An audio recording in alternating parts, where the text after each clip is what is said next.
It says record on my screen. Okay, and it says recording on my screen. Okay, awesome. Here we go. Hello, Right. and welcome to the first episode of Talk Some Science. My name is Brainy Bill from Louden Science, and this is an experiment. This is a brand new project that I'm doing for the very first time. Let me do this one more time. Hold on one second. Now that I'm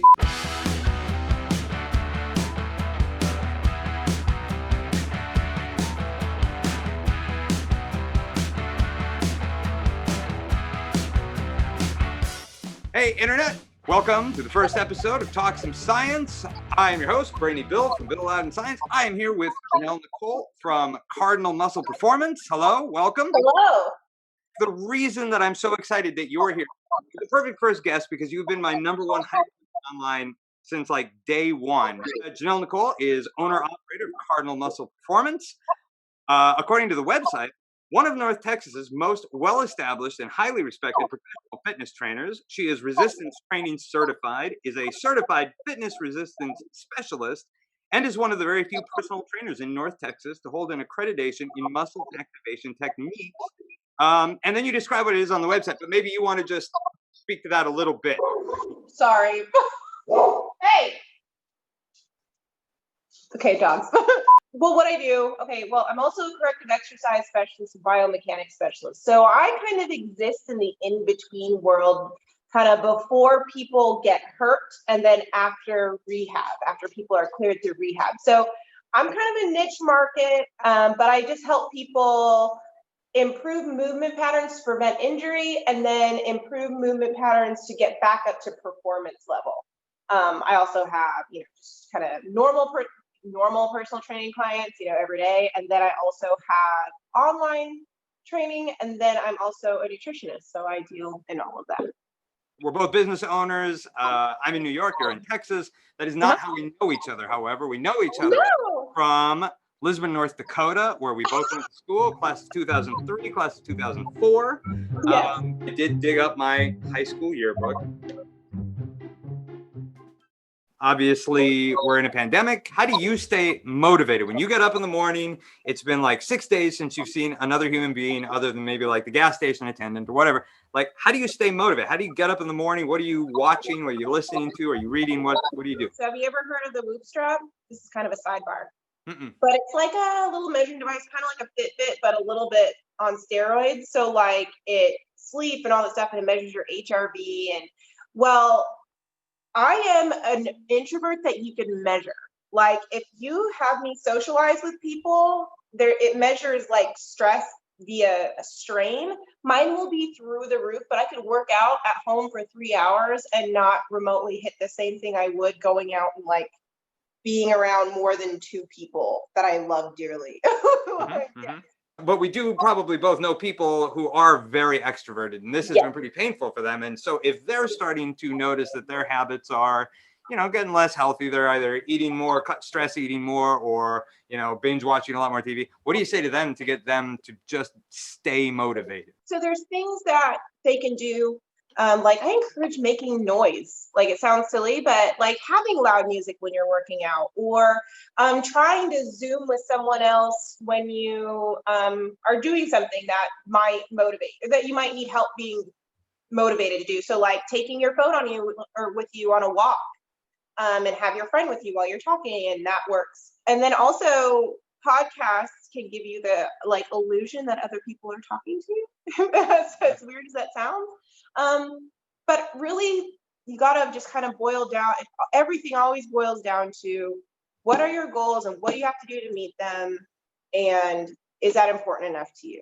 And that sounds harsh and mean, but that's kind of how it goes. We don't have to talk about the pandemic too much, but, and I specifically worded it this way, being fearless.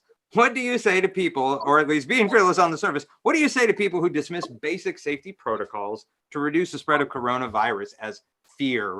Okay, so I tested positive for coronavirus not this past Tuesday, but the Tuesday before. So I'm just finishing my quarantine period, which doesn't really change my life at all, but I'm just finished my quarantine period. Now, my goal this year was to be top 1,000 in the world in the CrossFit Open, which is a very, very, very ambitious goal. So I wear a mask at work. I don't really touch people very often. I switched my schedule, so now I'm partially home.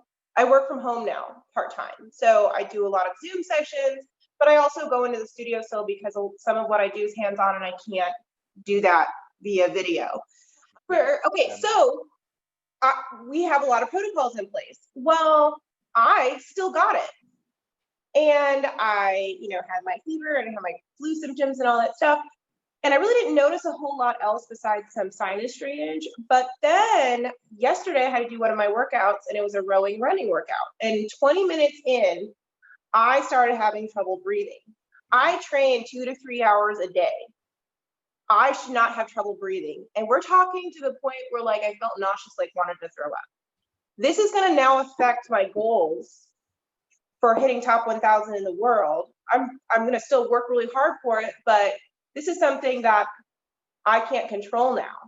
And it's not because of things I haven't done. And I'm a really strong, healthy 34-year-old athlete who cares about her health and takes care of herself.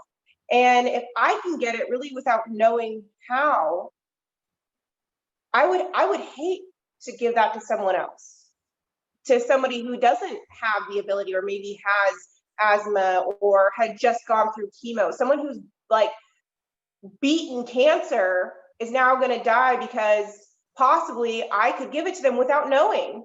And if I could do something as little as wear a mask, which is awesome, by the way, because I don't have to smile at people.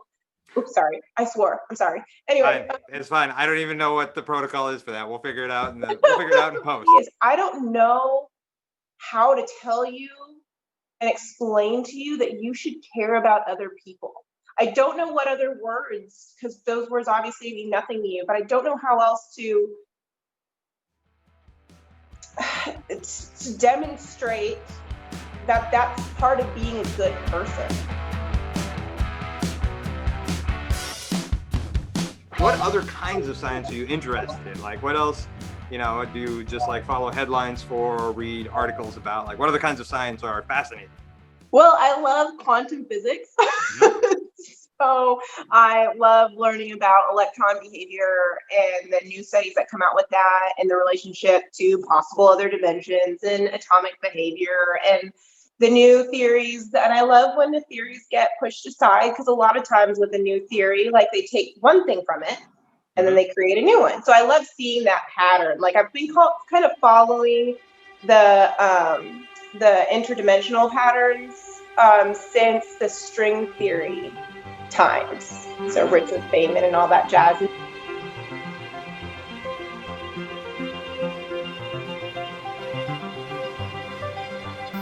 No, I'm generally very skeptical of nutrition and supplement science. I don't know if it's so much that there's a lot of bad science. There's a lot of bad reporting and kind of just like, oh, well, they say this, they say that, there's headlines. Am I being unfair to nutritional science? Okay, I always want people to start with nutrition.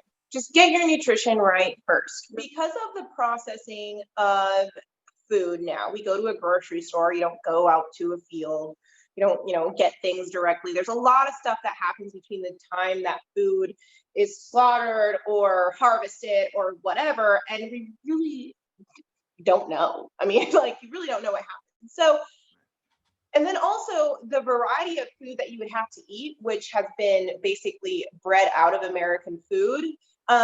You to get all the new nutrients you would need it's insane. It really is. For example, vitamin D. You can get some in milk, but it's fortified. It's not even in milk per se. And then like you would have to run around naked in the sun for about 3 hours to get the amount of vitamin D that you would need every day. And that's naked. That's not with any clothes on. So I always talk about your food first, but nutrition or supplements are not a way to supplement a bad diet. Okay. Like without any nutrition. So I think of it as more like to help you make the most of what you're already eating that's helping you with hitting your goals. I hate saying bad and good. What I mean is nutrient dense and not nutrient dense, goal oriented or not goal oriented. Like if your goal is to eat as much pizza as you can in a week, a multivitamin's not going to help you. But I support you in eating all the pizza that you want. I don't know if that's a goal, but occasionally that just ends up being the case. I don't know. Right? How about psychology? There is definitely got to be some kind of psychology, not only to train, but what I was really curious about is team sports, right? So I know you do volleyball, right? Yes. What is the kind of psychology that comes into play there? Like, what do you got to do to be a good team member? What do you got to know about human behavior? My goals and my teammates' goals are the same, to win. So whatever they're going to do, it's in an effort to win. So I can't sit there and think that my partner would do something that would cause us to lose. Like, that doesn't make any sense. So no matter what, even if they make mistakes, they were making these mistakes in an effort for both of us to win. So for me, the psychology that it always falls back on is that this person that is on my team has the same goals as me. Maybe we don't have the same views as how to get there, or maybe there's confusion or miscommunication on the way, but the goal is always the same. So if I always come from that place rather than a place of like superiority or anything like that, the problem's always solved, whatever it might be. And it blows my mind that somebody would want to be that way with somebody else. Like, I just don't know. Yeah. They're on your team. You pick them. What is next in the world of fitness? Either in terms of fitness science or just fitness in general. Like, what's coming? What's next? What are people watching out for? I'm thinking that the route that it will go in the future is trainers pay for online space, and they'll have these memberships at several different gyms where the people can pick their trainer based on their bio or their certifications or whatever, or their time availability. And they just like, hey, I want to do this workout, or I want to like have some programming from you. Cool, sweet, solid. But they still have somewhere to go. Sure. But it's still sort of social distancing. Yeah. What do you have going on? What do you want people to know? Are you taking clients? Website, social media? Well, right now I'm working on a 6-week, like I think I talked about a little bit, but it's going to be a 6-week program of kind of teaching you. It's going to be a 6-week nutrition weight loss program. So it's going to go through the basics. So it's like week by week, we're going to kind of talk about one thing at a time, but based on your own numbers, the application of the nutrition on your own end. So it's going to be interactive. Once a week, you'll have a Zoom Q&A with me. So it's for anybody, anywhere. I'm going to probably launch that at the beginning of next year, end of this year, rolling into the new year, kind of, New Year resolution. I online train one-on-one and do online nutrition one-on-one. And people can do that at any time. And I also do Zoom sessions where I send you a workout the night before, and then you will do the workout, and I'm there to help you with form, to answer any questions, to make any modifications. And that's all based on just that equipment list that you sent me. So that's kind of what I do that can help people from anywhere. That's it. Let's do some science. Here we go. I wanted to do 2 experiments. What I like about these experiments is one of them sounds like it is, I had to work this out in my head. One of them sounds like it's impossible, but it isn't. And one of them sounds like it is possible. One of them sounds like it is possible, but it isn't. We'll do a lot of beep outs and I'll go back and edit that all together. And the first one that sounds possible, but is not, is the 2 phone book challenge. So like we talked about before we started recording, not a lot of people have phone books sitting around. You have a couple of textbooks there. First thing we want to do is just open both books up about halfway. Okay. Easy. And what you do is you tell somebody that you're going to tear 2 phone books apart. Okay. And so you take one of them and you just put it inside the other one. All right. And then just close the one, close the other so they're overlapping. Okay. Easy. Grab them by the spine and then tear them apart. There you go. Now, what just happened? If you think about it from a scientific point of view, it wasn't very difficult because you have basically 2 pages touching, lots of paper molecules, cellulose molecules, but they slide apart pretty easily. But if you wanted to increase the challenge, you want to increase the friction. Friction is additive. The more of the surface area that's touching, the stronger it is, right? So what we're going to do this time is we're going to do the same thing, but we're going to start basically with the inside covers. Okay. And the more pages that we can close over each other, the better. Now, You have a lot of pages there. I I don't have a have lot quite so many. I can do some fast forward magic.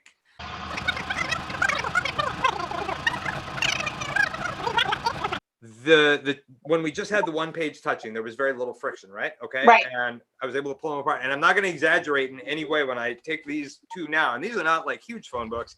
And I'm just going to pull. And I literally like. Okay. Yeah. So just give it a try. Just grab them by the spine. Kind of, yeah. Right? Yeah. But the brain is like, it's almost like you push harder because the brain is like, this cannot not be possible. It's not high stable. Thank you. Yeah. I am so upset. Yeah. Okay. All right. All right. Just try one thing and maybe we'll edit it out if it doesn't work. But if you kind of just shake them as you go, that'll kind of rattle the pages apart. Oh, good. There you go. That's the next one. Way easier to set up. Now, this is the one then that sounds not possible, but is. You take a potato. All right. Easy, simple potato. That's all it is. And then just a plastic straw. Okay. What we're going to do is we're going to punch this straw through this potato. Okay. That's it. Get your glove. I know you got a glove there. I do. Yes. All right. This glove is actually to protect your hand from the straw.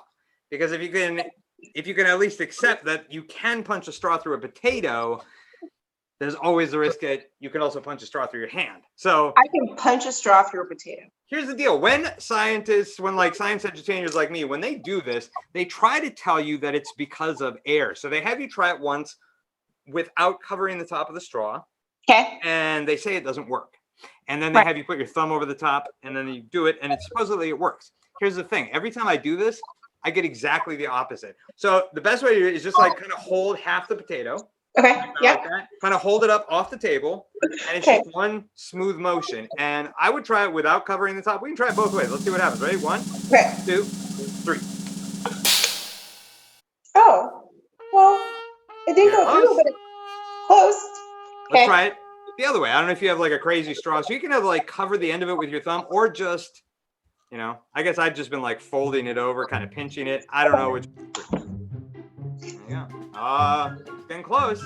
You're gonna need to work on your potato stabbing technique. Apparently, I would not be a good murderer. If I'm ever like thought of as being a murderer, I'm gonna show them this video. I'm like, there's no way. There's not. I don't know. It's just a gift. It is a gift. Except for probably 8-year-old kids can probably do this? Okay. If it makes you feel better, very few kids can do this. I don't know. I don't have an explanation for it. The phone book's apart either. I failed both. No, the phone book you succeeded at failing at that one. You're supposed to fail at that one. Now, I've asked you a lot of questions about science.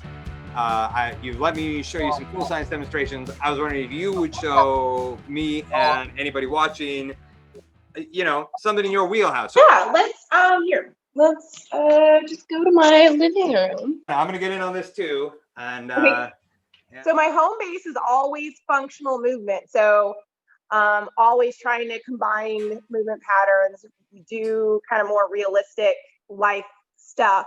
So we're gonna work on a push-up into a single leg balance. So that's our first movement.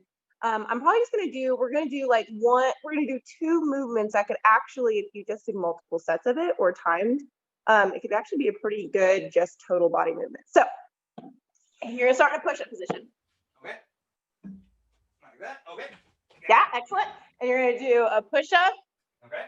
Then you're going to step 1 foot up in between your hands. Yep. Okay. And then in one motion, you're gonna come up and balance on that foot. On this foot here, I'm gonna step on that one. Yep. So something like this. Yep. And then bring that same leg that's up, bring it back. Okay. And then back down to that push-up position. Got it. And then you're gonna do another push-up. Okay. And now you're gonna step with the other leg. And then the other leg. And then up into that balance position. And then what I would just recommend is you just pick a time, like a minute. Okay. And then alternate your sides. And just do as many as you can. and then do 3 to 5 sets of these. Okay. Just like that. And then once you're done with your minute, then I would say your next movement is going to be, you're going to be at crab position. Okay. Got it. And then you're going to touch your opposite foot. No, that's... You can do it. You can do it. Yeah? All right, here we go. There you go. And then do the other side. Here's the other side. I have never done this. Yeah. I didn't even know I could do this. So this is a good posterior chain movement. You're having to hold your body up. And the same thing with balance. So basically it works with balance in the anterior chain and also the posterior chain. So it's basically a total body movement and 2 movements that'll get your heart rate up that you can do really quickly in the middle of like sitting all day. Janelle Nicole, CardinalMusclePerformance.com, right? Yes. Thank you everybody out there for watching. Make sure to like, comment, subscribe.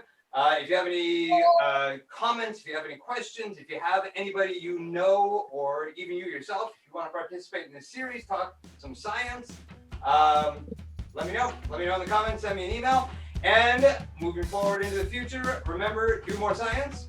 Have more fun. All right, bye. Have a great night. Bye. Thanks, Bill.